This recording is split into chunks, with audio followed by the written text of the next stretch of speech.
이 시간에 하나님의 말씀을 오늘 주시는 말씀은 에스겔 37장 1절로 14절입니다. 먼저 제가 에스겔 37장 1절을 읽겠습니다. 여호와께서 권능으로 내게 임재하시고 그의 영으로 나를 데리고 가서 골짜기 가운데 두셨는데 거기 뼈가 가득하더라. 나를 굽겨 사방으로 지나가게 하시기로 본즉 그 골짜기 지면에 뼈가 심히 많고 아주 말랐더라. 그가 내게 이르시되 인자야 이 뼈들이 능히 살 수 있겠느냐 하시기로 내가 대답하되 주 여호와께서 주께서 아시나이다. 또 내게 이르시되 너는 이 모든 뼈에게 대언하여 이르기를 너희 마른 뼈들아 여호와의 말씀을 들을지어다. 주 여호와께서 이 뼈들에게 이같이 말씀하시기를 내가 생기를 너희에게 들어가라 하리니 너희가 살아나리라. 너희가 힘줄을 주고 살을 입히고 가죽으로 덮고 너희 속에 생기를 넣으리니 너희가 살아나리라. 또 내가 여호와인 줄 너희가 알리라 하셨다 하라. 이에 내가 명령을 따라 대언하니 대언할 때 소리가 나고 움직이며 이 뼈 저 뼈가 들어맞아 뼈들이 서로 연결되더라. 내가 또 보니 그 뼈에 힘줄이 생기고 살이 오르며 그 위에 가죽이 덮이나 그 속에 생기는 없더라. 또 내게 이르시되 인자야 너는 생기를 향하여 대언하라. 생기에게 대언하여 이르기를 주 여호와께서 이같이 말씀하시기를 생기야 사방에서부터 와서 이 죽음을 당한 자에게 붙어서 살아나게 하라 하셨다 하라. 이에 내가 그 명령대로 대언하였더니 생기가 그들에게 들어가면 그들이 곧 살아나서 일어나 서는데 극히 큰 군대더라. 또 내게 이르시되 이 뼈들은 이스라엘 온 족속이라. 그들이 이르기를 우리의 뼈들이 말랐고 우리의 소망이 없어졌으니 우리는 다 멸절되었다 하느니라. 그러므로 너희는 대언하여 이르기를 주 여호와께서 이같이 말씀하시기를 내 백성들아 내가 너희 무덤을 열고 너희로 거기에서 나오게 하고 이스라엘 땅으로 돌아가게 하리라. 내 백성들아 내가 너희 무덤을 열고 너희로 거기에서 나오게 한즉 너희는 내가 여호와인 줄 알리라. 내가 또 내 영을 너희 속에 두어 너희가 살아나게 하고 또 내가 또 너희를 너희 고국 땅에 두리니 나 여호와가 이 일을 말하고 이런 줄을 너희가 알리라. 여호와의 말씀이니라. 아멘. 할렐루야. 감사합니다. 오늘도 이게 날씨가 꾸역꾸역한데도 이렇게 주일 성수하기 위해서 여러분 오셔서 정말 진심으로 감사드리고 이 시간도 큰 은혜 받으시기를 주님의 이름으로 축원합니다. 아멘. 인사하겠습니다. 뒤로 돌아보시고 또 만나서 반갑습니다. 옆 사람들에게 말씀을 잘 들읍시다. 말씀을 잘 들읍시다. 설교 제목 다 같이 시작. 뭉치는 살 수 있다. 지난주가 8.15 광복절이잖아요. 근데 우리 선대 목사님들은 광복절 6.25 되면 반드시 애국 설교를 하셨어요. 근데 어느 날 그 설교가 이 한국 강당에 사라졌더라고요. 우리가 70년간 미군이 딱 지켜주고 있으니까 이제는 무감각하게 된 거죠. 당연히 이제는 미군이 지켜줄 것이다 생각한 거죠. 그래서 제가 지난주에 한 주간 동안 아프간 사태를 보고 제가 설교를 결심하게 되었습니다. 여자분들은 그 정치 얘기 다 싫어하더라고요. 우리 사모한테요. 문재인은 공산주의자다고 막 신경질 내면서 스트레스 걸린다. 절대 그런 말 하지 마라. 그런데요. 우리 후손들을 위해서 우리가 하는 거예요. 우리는 이제 살 만큼 살았잖아요. 우리가 잘못 살면은 후손들이 이제 공산주의 김정은 밑에 살게 되는 겁니다. 자, 미국이 지금 이제 북한하고 평화협정을 맺고 나서 4개월 만에 완전히 텔레반 세상이 되었습니다. 자, 한번 보세요. 미국 평화협정은 적하고 이제 우리 싸우지 말자 이렇게 적하고 협정을 하는데 그게 다 이때까지 지켜진 적이 한 번도 없대요. 가짜야. 미군이 철수하는 명분이에요.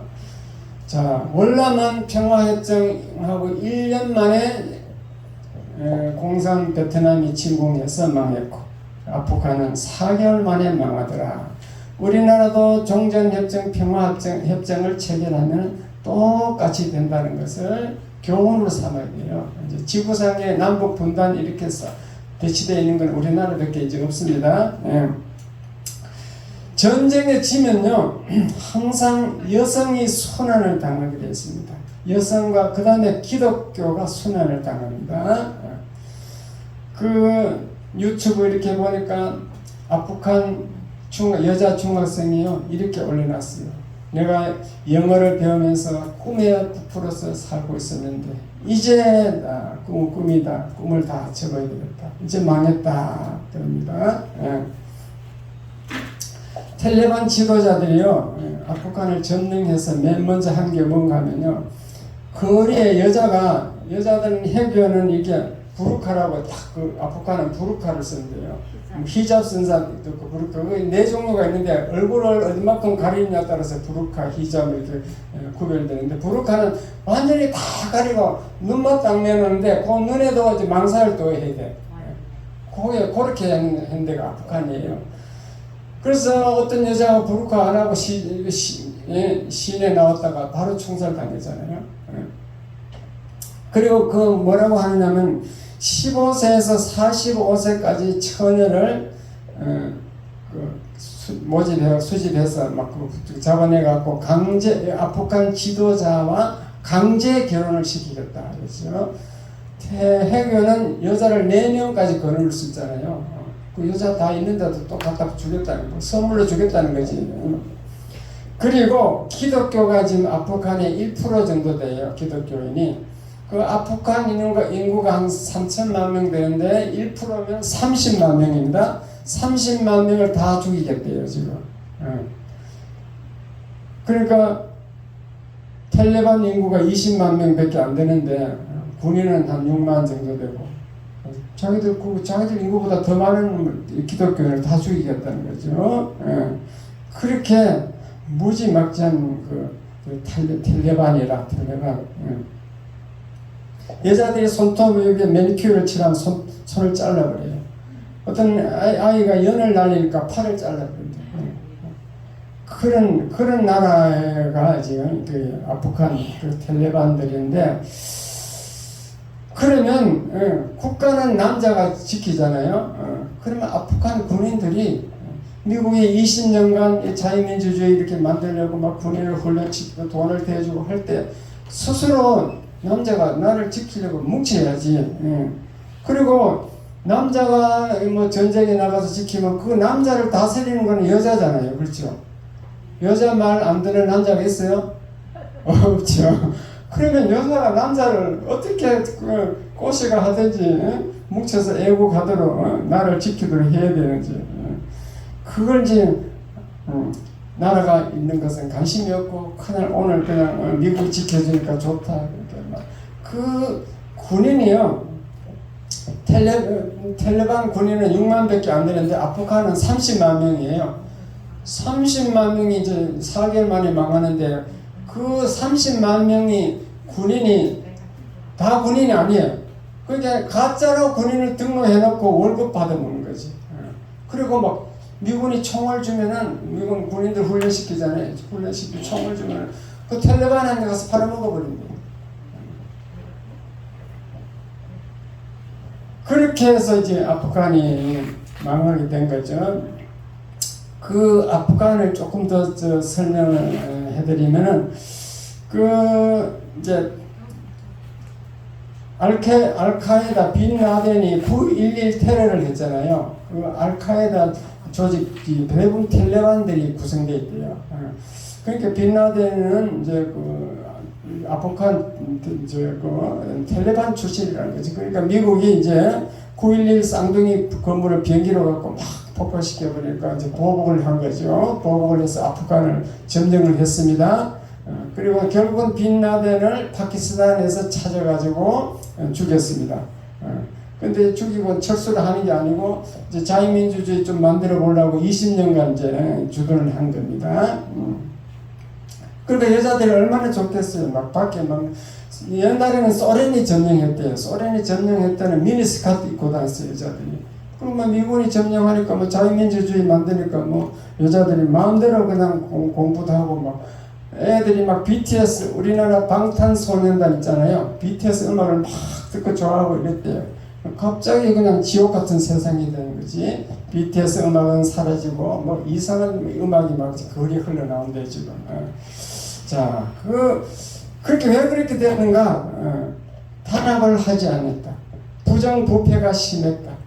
무조건 미군이 돈 갖다 주니까 너 돈 많이 가져와라. 우리 쓰고 즐기겠다 이거죠.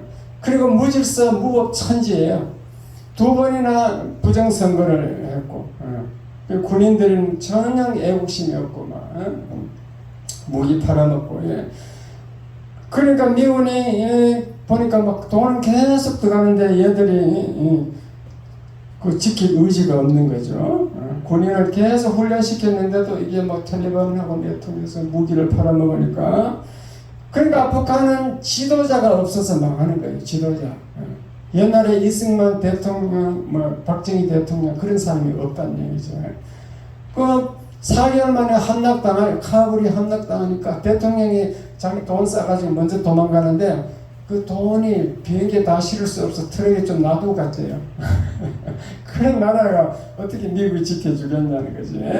그래가지고 바이든 대통령이 철군 명분을 기자들에게 이제 얘기하는데 왜 철군시켰냐 물으니까 바이든이 이렇게 말했습니다.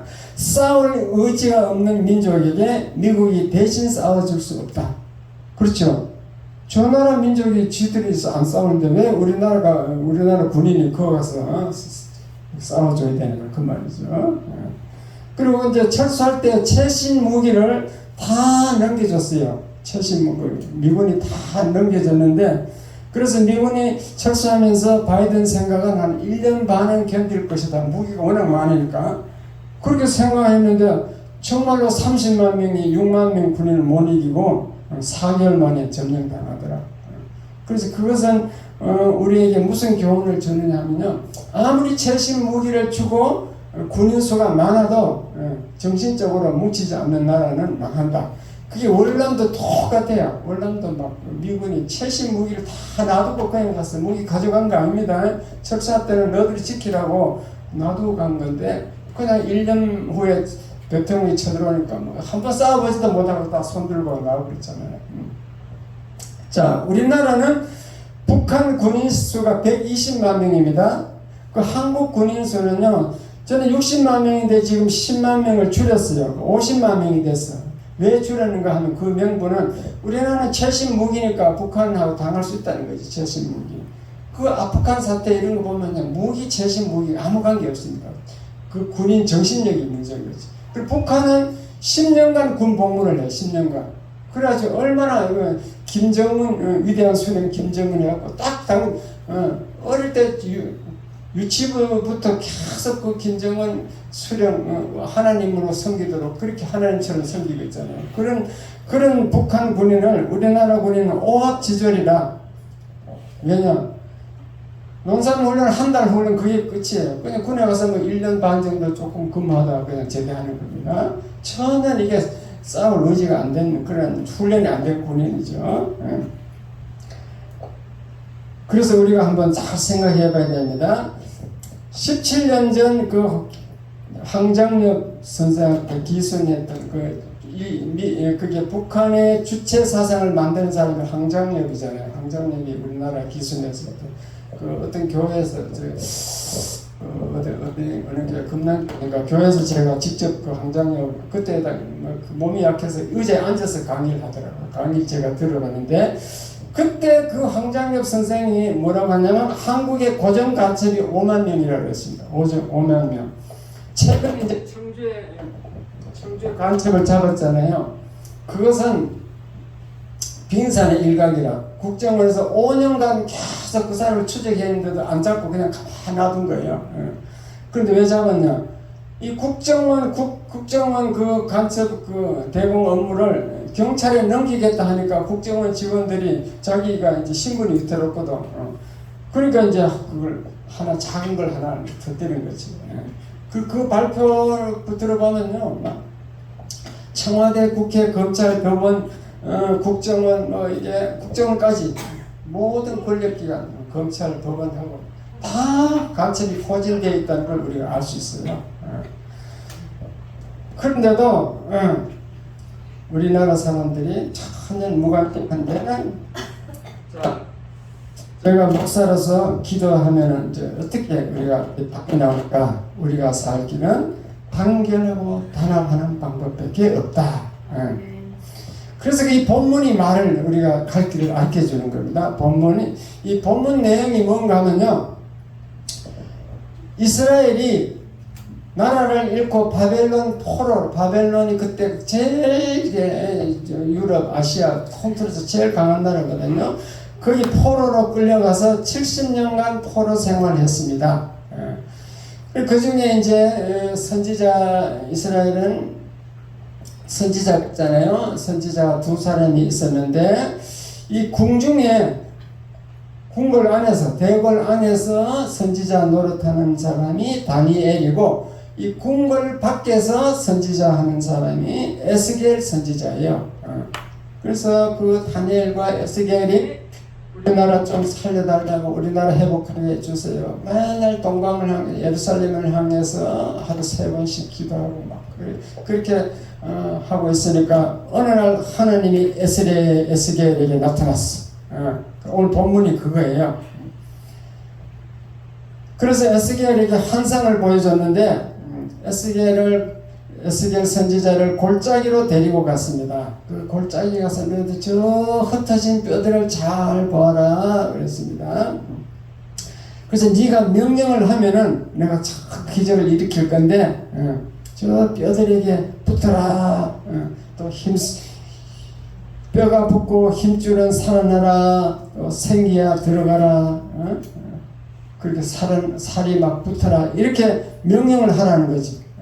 그렇게 해서 하나님 시킨 대로 하나하나 말씀을 대언했더니 정말로 뼈들이 막 들어붙고 거기 힘줄이 살아나고 살이 오르고 막 가죽이 덮여지고, 그리고 마지막으로 생기야 들어가라 하라니까 생기야 들어가라 하니까 정말로 거기 생명이 들어가가지고 살아난 거죠. 살아나가지고 그것들이 큰 군대가 되는 그런 환상을 보여줬습니다. 그리고 나서 오늘 에스겔 읽은 37장 11절에 보면은 하나님이 그 해석까지 다 해줬어. 그 환상의 의미도 다 해석해 줬습니다.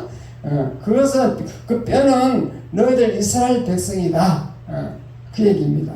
그러니까 너희들이 지금 뼈처럼 이제 무덤 속에 들어있는데, 그 무덤에서 나와서 고국 땅으로 돌아가게 하는데, 그 방법은 너희들이 서로 살아서 뭉쳐야 된다 그 말입니다.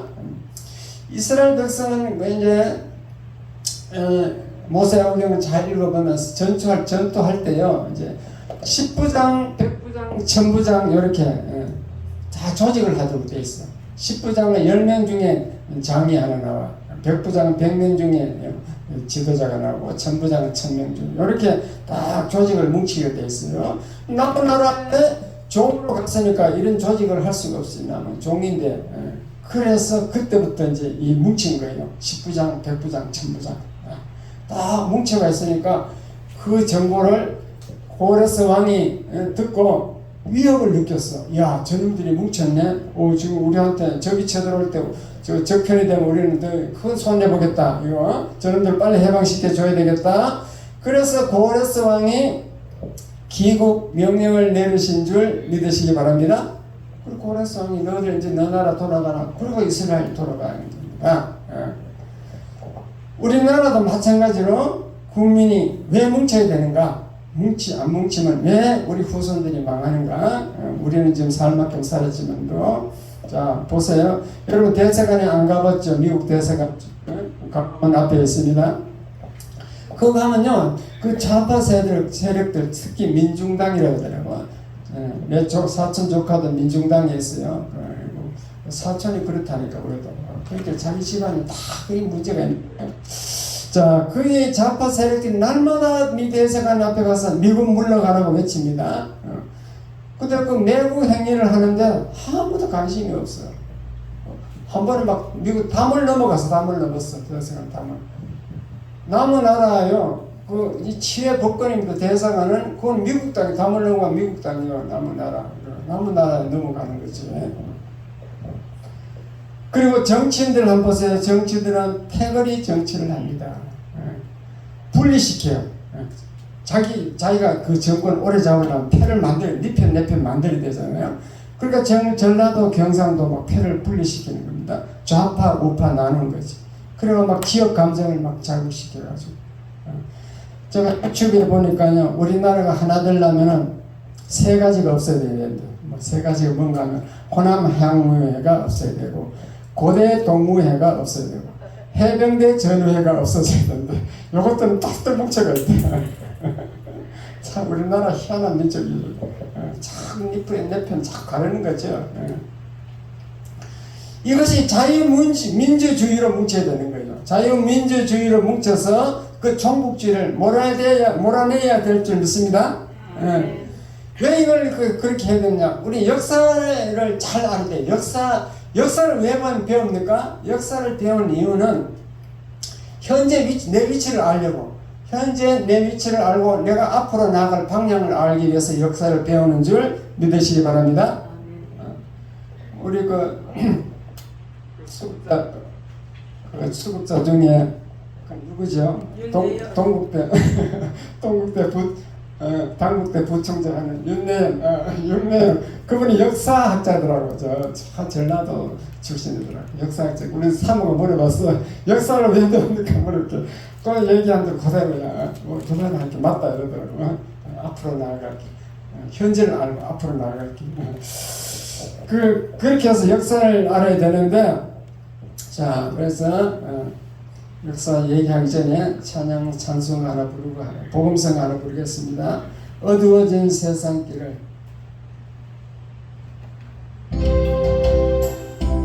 어두워진 세상길을 주님없이 걸어가다 나의 영혼 어두워졌네. 어느 것이 길인지 어느 것이 진리인지 아무것도 알 수 없었네. 주님 없이 살아가는 내 모든 삶 실패와 좌절뿐이네. 사랑하는 나의 주님 내 영혼 눈을 뜨게 하소서. 열려라 열려라 에보다 열려라 눈을 뜨게 하소서. 죄악으로 어두워진 나의 영혼을 나의 눈을 뜨게 하소서. 아무것도 알 수, 아무것도 볼 수 없고, 아무것도 들을 수 없는, 들을 수 없는 세상에서 방황합니다.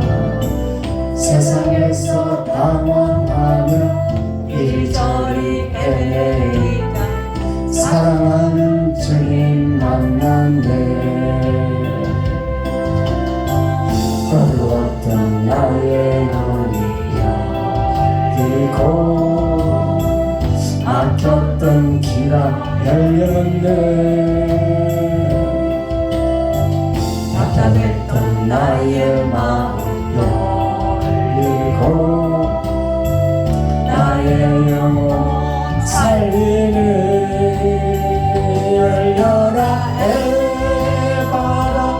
열렸다.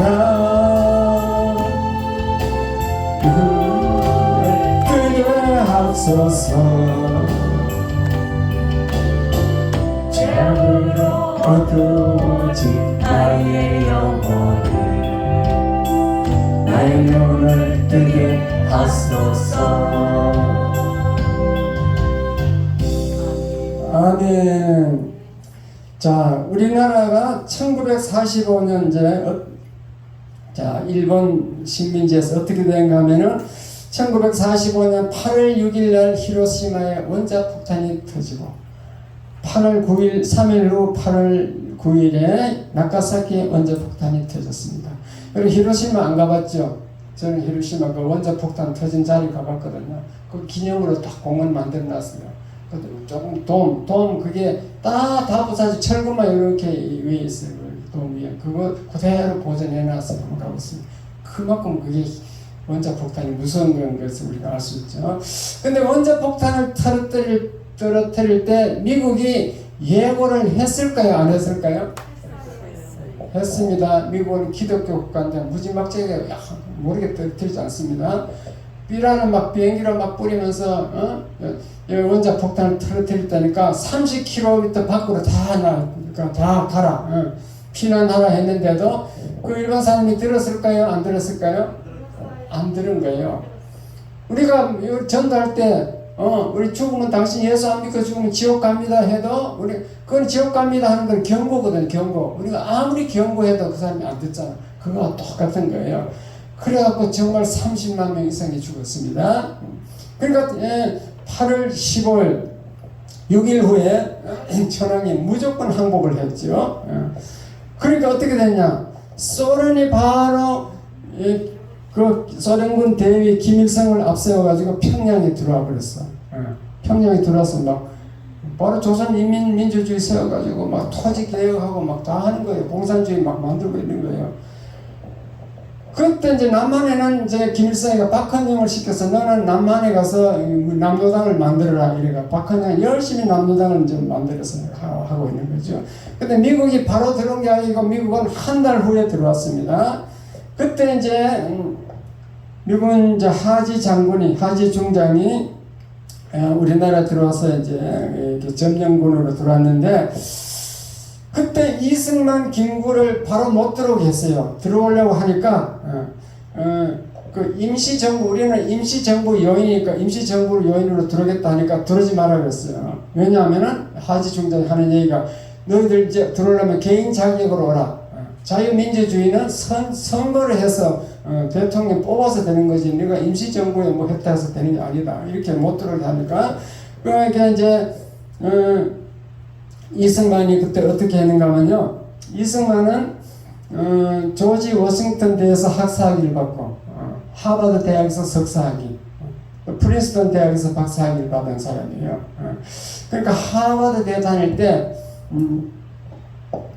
그 대학 총장이 하버드 아니고 프린스턴 대학교 총장이 윌슨이라는 총장인데 그 총장이 이제 자기 박사학위 논문도 이렇게 지도해주고 그랬어요. 박사학위 논문도 수여한 사람이거든요. 그때 이승만이 그 프린스턴 그 윌슨 총장이 소개해줘가지고 메가더 장군이 소령일 때 만나게 해준 거예요. 그래서 그 메가더 장군과 친분을 가졌어. 그래가지고 이제 그 메가더 장군이 이제 대장으로 국동 사령관 일본 히로시마 들 때 그때 대장이 국동군 사령관이 메가더 장군인 거예요. 메가더 장군을 찾아가서 대한민국 이 하지 중장이 저놈이 못 들어오게 하는데 좀 도와달라 하니까 그 메가더 장관이 자기 개인 군용 개인 비행기를 내준 거예요. 그래서 이승만은 그 개인 메가더 장관 비행기 타고 이제 한국에 들어온 거지. 군용기를 타고 들어온 거지. 그리고 그게 이제 2달 후인데 해방되고 2달 후에 10월 달에 들어오고 김구는 석 달 후 11월 달에 개인 자격 그것도 마찬가지로 개인 자격으로 들어왔습니다. 그래가지고 1948년 3년 후에 해방되고 3년 후 5월 10일 날 총선거를 했습니다. 총선거를 해서 재헌 국회를 구성하고 이제 대한민국을 구성한 거, 건국한 거죠. 그 대한민국을 건국하고 초대 이승만이 대통령이 되었습니다. 저는 이제 육군은 아니기 때문에 저는 해군 출신이니까 육군 창설은 어떻게 되는지 잘 모르는데 해군 창설은 이제 어떻게 됐냐면요. 해방되고 6.25 전까지 5년간 그 얘기입니다, 지금. 그 한국 해양대학이 원래 진해에서 세워졌어요. 진해에서 세워지고 그 해군사관학교는 2년 후에 설립이 된 거예요. 해양대학보다 항상 기수가 2주 늦어. 그러니까 해군사관학교 설립할 때 해양대학생 1기생이 반이 전부 해군사관학교로 옮겨갔어요. 그쪽이 비전이 좋다고 생각했겠지. 옮겨가서 그래서 해군사관학교가 생기고 이제 해군이 설립이 됐는데 그 교수진은 도쿄 상성대학 출신이라 해양대학도 그렇고 해군사관학교도 그렇고 그러니까 그 민주당이 좋아하는 친일이야. 민주당은 뭐 옛날에 뭐 일제시대에 뭐 대학을 나왔다든가 뭐 공무원 했으면 다 친일이라고 그러잖아요. 소위 말하는 친일이지. 그것도 친일이 아니면 누가 그 가르치겠어요? 배를 운항하는 그 원리 항해 원리를 아는 사람 아무도 없는데 어쨌든 그렇게 해서 해군이 설립되고 초대 참모총장이 손원일 제독이라. 우리 군사학 할 때 반드시 이건 외워야 돼. 초대 참모총장 누군가 반드시 외워야 돼. 손원일 시험에 반드시 나오거든요. 그 손원일 제독이 처음에 이제 참모총장이 되는데 배가 없는 거예요, 우리나라. 배가 없으니까 장병들이 모금을 했어. 돈을 막 17가 모았다는 거예요. 그 손원일 제독 부인이 뜨개질을 해서 군사 시간에 다 배운 걸 제가 얘기합니다. 뜨개질을 해서 돈을 보탰대요.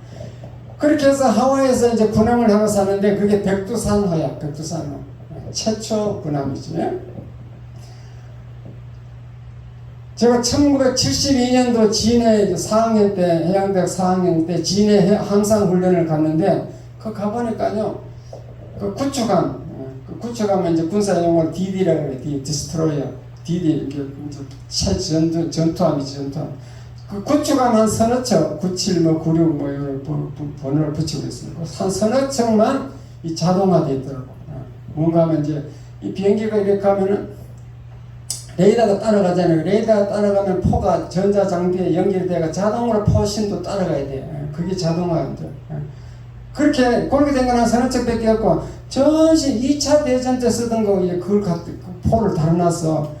봐요. 1972년이면 6.25 지내고 지금 22년 되는 거예요. 22년 만인데 아직도 그리 돼 있더라고. 그래가지고 함상훈련 배 이렇게 구경하고 있다 보면 오후 2시 되면 전투 배치 명령이 막 전투 배치 막 그 소리가 나오면 막 그 벨이 막 울리고 전투 배치 소리 나오면 수령들이 막 쫓아나와서 포에 갖다 들어붙는 거야. 들어붙어가지고 이제 편턴기가 떠져. 이 편턴기가 그게 그래도 초음속이거든요. 소리보다 더 빠른 거예요. 소리가 나면 벌써 비행기 가고 없어. 막 총알같이 쫙 가버린 거지. 벌써 비행기 가고 없는데 소리 나는데 이제 막 포 돌리고 있는 거예요. 그래야 전투가 되겠어요. 비행기 가고 없는데 포를 맞추고 있다니까. 포신을 돌린다니까. 각도를 맞추고 있다 이 말이야. 야, 이래갖고 되겠나 싶더라고. 그게 우리나라가 22년 후에도 그 정도였어. 그 정도. 그래서 우리는 박정희 대통령이 얼마나 위대한 그때 당시에 참 인물인가 우리는 인정을 하셔야 돼. 그래갖고 6.25가 6.25가 5년 후에 일어났잖아요. 1950년. 그때 국내 상태를 한번 설명하면요. 그 미군 하지 중장이 그 사이에 여론조사를 하니까 공산주의 했으면 좋겠어요. 자유민주주의 했으면 좋겠어요. 뭐 우리나라 국민들이 뭐 농사 지은 사람들이 뭘 모르잖아요. 그러니까 공산주의 하겠다는 사람이 78%예요. 그리고 3년 후에 1948년 5월 10일 총선거를 하는데 그 총선거를 방해하려고 남로당 박헌영이 만드는 그 남로당 빨갱이들이 여순 반란 사건, 제주 4.3 사건을 터뜨린 거예요. 막 폭동을 일으킨 거지. 그러니까 막 이승만이 눈물로 세월을 보낸 거지. 눈물로. 어떻게 하면 저 공산당을 어떻게 물리칠까. 그런데 이제 그때 당시 오제도 검사가 이제 이승만을 찾아갔어. 각하 방법이 있습니다. 어떻게 하면 되냐. 그 두목 박헌영을 저놈을 어떻게 약점을 잡아서 체포하면 다 해결됩니다. 그럼 니 잘해봐라 이러던 거죠. 그래서 정보원을 막 이렇게 풀어가지고 딱 하는데 이제 어떤 사건이 발생하냐면 조선 정판사 사건이라고 해요. 이게 무슨 말인가 하면요. 일본 사람들이 이렇게 돈을 막 찍던 그 기계 있잖아요. 돈 찍는 기계. 그걸 놔두고 갔어. 놔두고 가서 박헌영이 남도당들이 그걸 접수한 거예요. 이승만 들어오기 전에 벌써 접수했겠지. 그래가지고 그게 이제 위조 지폐를 막 만들어내는 거지. 위조 지폐를. 그래가지고 막 그 보통 때는 신문사 이름이 돼 있다. 무슨 신문사 낮에는 신문을 발간하고 밤에는 막 돈을 막 찍어가지고 막 새벽 때는 막 트럭에 싣고 막 가는 거야. 그걸 갖고 이제 남도당 자금으로 쓰는 거지. 그 정보를 알았어. 그래가지고 오제도 검사가 그 조선 정판사 남노당이 운영하는 그 책임자가 지금 국정원장 하는 박지원 있죠. 박지원 할아버지야, 할아버지. 그 박지원도 조상들이 밑으로 온 거예요. 물론 요즘에 이제 연좌제 해제해가지고 뭐 옛날 걸 안 따지자 하지만 그래도 이게 그거 참 무시할 수 없는 거지. 할아버지가 그게 남노당이었다. 그래서 나도 사형당했잖아요. 그런 사건이 있다는 거죠. 자, 그래서 오제도 검사가 압수수색 들어가니까 이게 이제 박헌영이가 위기를 느껴가지고 어떻게 38선을 넘어가냐 하면요. 38선 근방에 가서 상려 있죠. 상려. 시골에 가면 시체 메고 가는 거. 상려 그걸 만들어가지고 거기 관 속에 누워가지고 그렇게 이제 북한을 넘어간 거지. 그때는 38선이나 휴전선이 아니고 38선을 넘어갔습니다. 그래서 그렇게 나서 어떻게 되는가. 그 다음에는 이승만이 대통령으로 선출되고 난 후 어떻게 되는가 하면요. 에치슨 국무장관이 에치슨 라인을 선포했어요. 그 무슨 말인가 하면 우리는 공산주의 남하 정책을 한국을 제외하고 대만, 필리핀, 일본으로 선을 긋겠다. 그런 거예요. 그게 에치슨 라인이야. 한국은 제외시키겠다. 왜냐? 한국은 조사해봤더니 78% 다 공산주의 하겠다는 거. 저는 골치 아픈 나라니까 그건 포기하겠다는 거죠. 그렇게 해서 에치슨 라인이 선포를 하고 나서 그러니까 한미 방위 조약은 6.25 후에 이승만이 한미 상호 방위 조약 그는 이승만이 이제 미군에게 막 강요해서 만드는 건데 미국하고 우리나라는 서로 상호 방위 조약 미국이 침범받으면 우리가 가서 전쟁을 같이 하고 우리나라가 침범받으면 미국이 같이 전투하겠다. 그게 상호 방위 조약이라 그거는 6.25 후에 돼 있고 그 전에는 그러니까 미군이 다 물러가 버린 거예요. 물러가 버렸어. 그러니까 뭐야 정교조들은 학생들에게 어린애들에게 중고등학생에게 어떻게 교육시키냐면 우리나라에 만약에 근원이 미군이 들어와서 우리나라에 이렇게 반동간이 나고 심리됐다 이렇게 가르친다니까요. 남북 분단의 원인이 미군이다 이렇게 가르친다니까요. 근데 이건 우리가 자녀들에게 잘 교육을 시켜야 돼요. 손자들에게. 우리 사회가 어떻게 정교조 교육을 어떻게 받았는지 완전히 이거 막 내하고 얘기하면 대화가 안 돼. 완전히 빨갱이야. 빨갱이는 좀 뭔지 몰라. 애들이 그래 돼 있더라니까. 너무 기가 찬다니까. 그래서 미군이 일단 물러갔어. 근데 왜 들어갔을까요? 김일성이가 6.25를 일으키니까 미군이 다시 들어온 거지. 자, 6.25를 김일성이가 이제 소련과 중국에 이제 승인을 받아서 이제 한국에 남침을 했는데 3일 만에 서울이 점령됐습니다. 그러니까 이승만이 막 너무 급해갖고 항공다리를 끊어버렸어. 항공다리를 끊고 이승만이 진내로 피신돼 있었어요. 진내로 가서 막 나중에 그런데 계속 밀고 나면 우리나라 그때 그냥 가버린 거예요. 왜냐하면 우리나라는 아무 무기도 없는데 그거는 북한은요 소련제 탱크 최신형 탱크를 막 200대인가 막 가지고 내려오고 그 다음에 이 일본이 그 군수 물자 만드는 것을 다 북한에다 세워놨어. 공장이 군수 물자 공장이 다 북한에 있어갖고 북한은 따발총이라고 가벼운 그 총 있잖아요. 그걸 막 만들어가지고 이제 내려오는 거지. 우리나라는 그 무기도 없어. 무기원에 안 주면 무기도 없는 거예요. 그러니까 3일 만에 그냥 서울이 점령돼 버렸습니다. 근데 자 여기서 하나님의 은혜가 이제 나타나는 거예요. 하나님의 은혜가 됐는데 서울에서 딱 김일성이 가서 멈췄어. 안 내려오는 거야. 왜 안 내려오는가 하면요. 그 평소에 이제 박헌영이 한 얘기가 있거든. 박헌영이 김일성이 보고 우리가 남친만 넘어가기만 38선을 넘기만 하면은 남한에는 막 그 남노당이 조직이 쫙 되기 때문에 남노당 전체가 붕괴한다. 일어난다는 거지. 일어나가지고 싸울 필요도 없이 그냥 접수됩니다. 그랬거든요. 그래서 이제 김일성이 그래서 일어나서 기다리고 있는 거지. 그때 이제 자 서울에서 이제 머무는 동안에 어떤 일이 있었냐면요. 그 남노당 그 무전병 있죠. 무전병이 모르스보 딴딴딴딴딴 치는 거 있어요. 그때는 그 모르스보 옛날에 선박은 다 모르스 통신자의 모르스 보호를 쳤어요. 지금은 이제 전 팩스 뭐 이렇게 텔레그램 있지만 그래서 그 모르스 보호로 그 박헌영 지시를 내리는데 반대로 하는 거예요. 반대로 이 예수를 믿어가지고 자기가 순교의 각오를 하고 그 반대로 봉기해서 일어나라 하는데 잠잠히 있으라 기다리라 이런 거예요. 완전 반대로 치는 거지. 반대로 그렇게 막 가만히 있는 거죠. 또 하나님의 은혜인 줄 믿으시기 바랍니다. 그 사이 이제 가만히 있는 사이 이제 미국에는 어떤 일이 있냐면 미국에는 빌리 그레함 목사라고 있어요. 미국의 대통령 기독교 나라니까 다 목사를 이제 멘토로 가지고 있어요. 자기 그 멘토가 뭔지 알죠? 조언자 그게 파라크레토스 보혜사지 보혜사. 그 빌리 그레함 목사가 트루먼 대통령에게 전보를 친 거예요. 그래서 기독교 나라는 좀 틀리더라고요. 미국 사람은요, 사람은 한번 태어나면은 목사 앞에 반드시 2번은 가게 돼 있어요. 언제 가는지 알아요?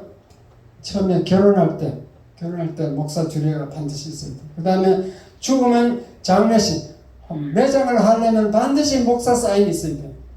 죽을 때, 결혼할 때하고 죽을 때 반드시 목사 앞에 가는 게 미국이에요. 그 기독교 나라인 거죠.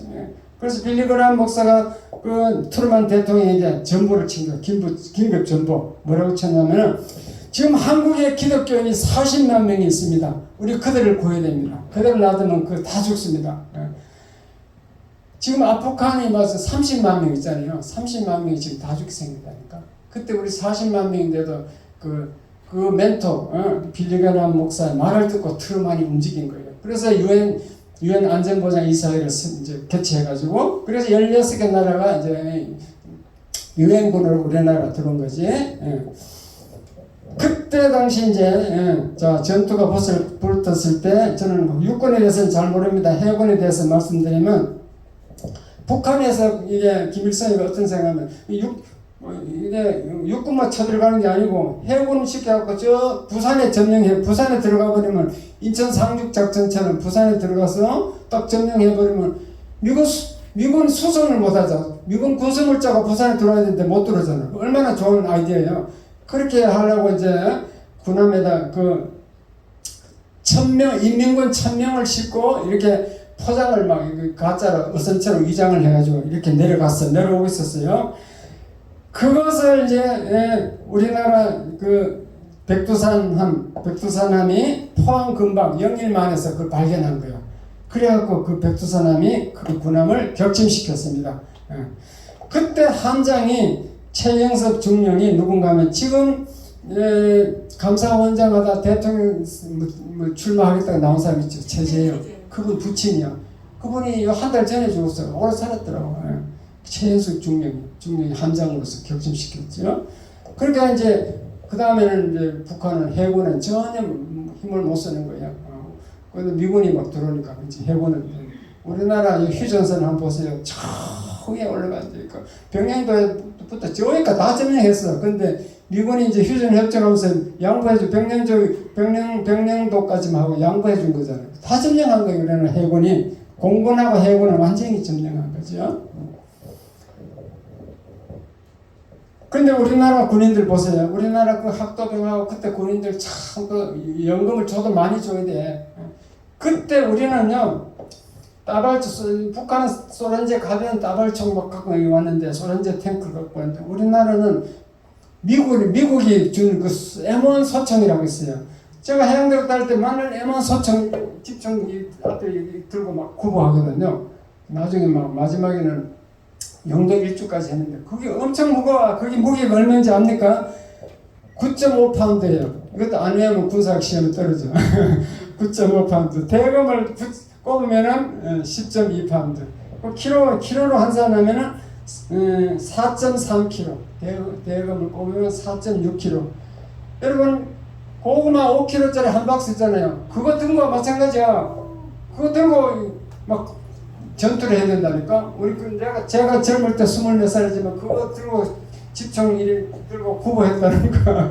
제가 조그마한 게 등수도 작은데 얼마나 힘들었겠어요. 죽을 고소한 거지.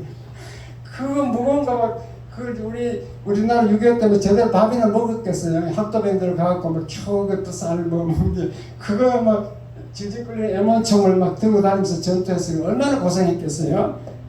그러니까 다 죽었잖아. 예. 어쨌든 이제 나중에 막 한강을 넘어서 오니까 우리나라가 막 계속 피난했는데 대구, 영천, 부산만 남았습니다. 그때 당시 이제 메가다 장군이 인천 상륙 작전을 해서 성공한 거죠. 그 인천 상륙 작전 성공률은 분석해 보면 5,000분의 1이야. 확률이 5,000분의 1이야.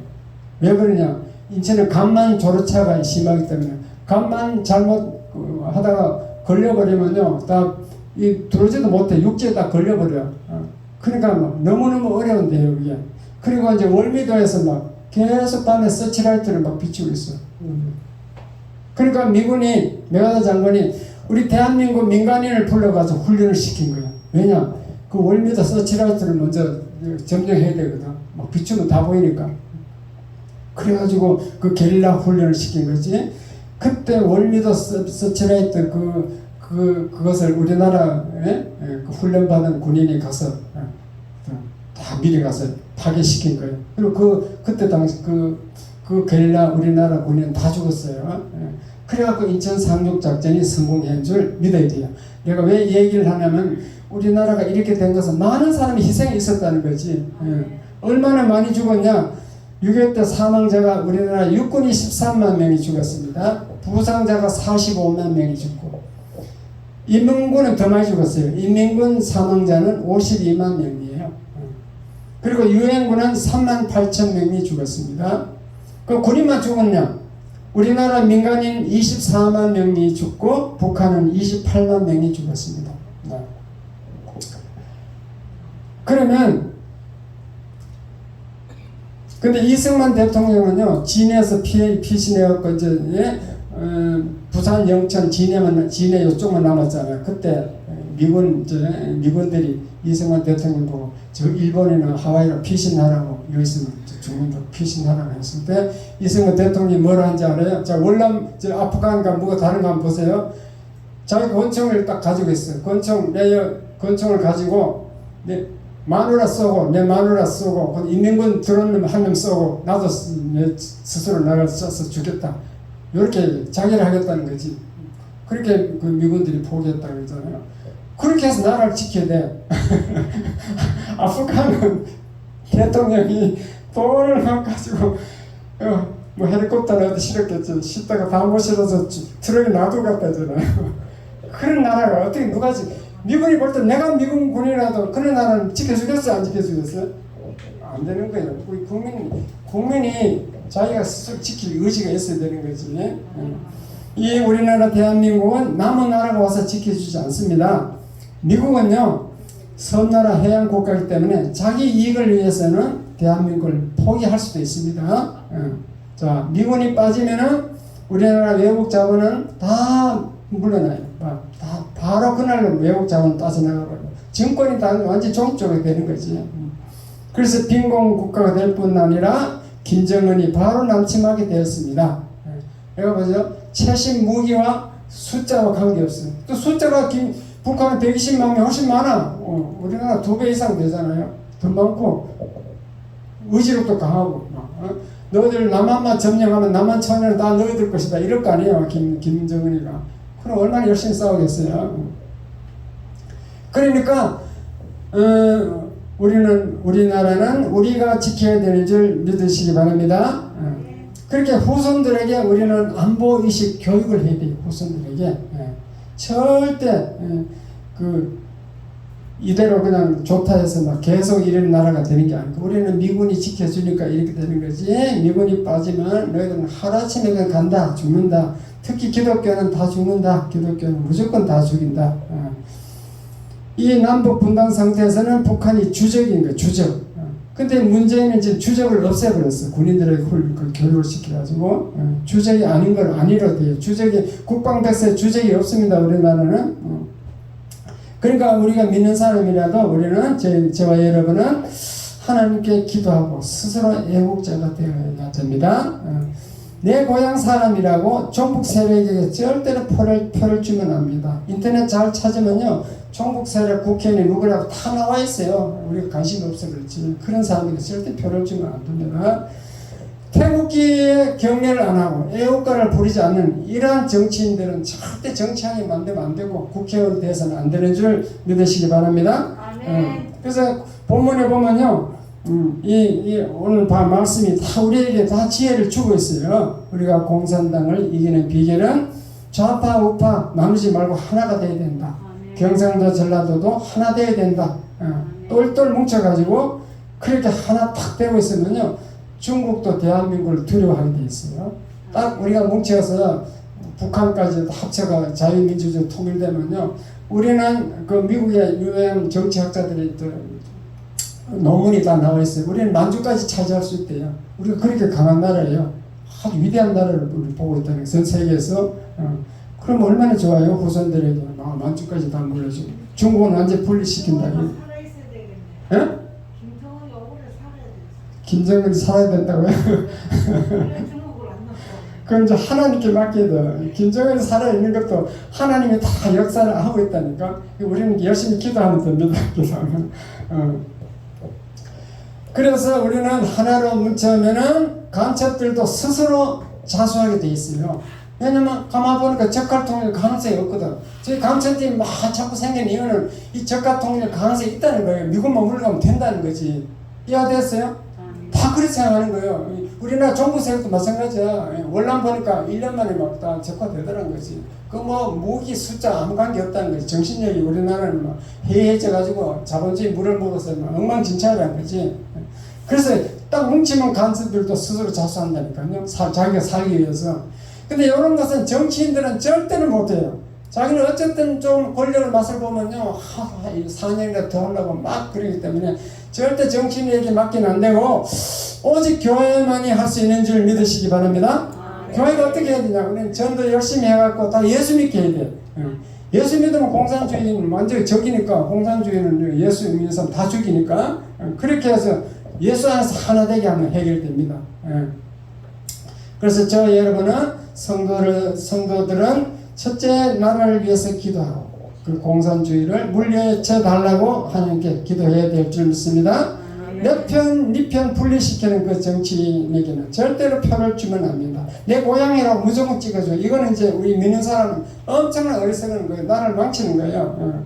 그 주사파와 같은 내 사촌 동생도 주사파인데 주사파와 같은 종북 세력을 몰아내야 돼요. 지금 함진이 왜 안 나오는지 알아요? 함진이 사촌 동생이잖아. 지 동생이 주사파라고 지금 안 나오는 거예요. 내가 자꾸 이거 이제 김일성이 반대하니까 김정은이 반대하니까 그렇게 이게 우리 형제도 우리 집안에도 이렇게 분리되어 있는데 우리나라 얼마나 이게 문제가 있어. 내부 들어가면 다 썩고 문제가 생긴 거지. 그러므로 오늘 본문 말씀이 우리에게 지혜를 줬습니다. 뭉쳐서 하나 되면 살 수 있다는 거. 절대 흩어지면 망한다는 거. 우리 월남을 캄보디아 월남 그다음에 아프가니스탄 그것을 우리 교훈 삼아서 우리는 다짐을 해야 될 줄 믿습니다. 기도하겠습니다. 하나님 아버지. 지난주 8.15 광복절 날이었는데 아버지 저희들은 오랫동안 애국 설교를 하지 않았는데 지난주에 북한이 무너지는 모습을 보니 정말로 이렇게 이대로 살아서는 안 되겠다는 것을 알았습니다. 30만 명의 기독교인이 지금 북한에 있습니다. 또 많은 선교사들도 있습니다. 그들이 아버지 무참히 살해달 죽을 위험에 처해 있는데 주님께서 그들을 살려 주시옵소서. 어떤 방법인지 주님께서 하실 줄 믿습니다. 저희들은 그 북한을 교훈 삼아서 우리나라는 절대 분열이 되지 않고 공산주의와 싸워서 이기는 저희들 다 되게 하여 주시옵소서. 자손들에게 자유민주주의, 자유시장경제 이것을 계속 물려줄 수 있도록 하나님께서 도와주시옵소서. 저희들도 기도하며 우리나라가 하나 되게 하여 주시옵소서. 감사드리며 예수님 이름으로 기도하옵나이다. 아멘.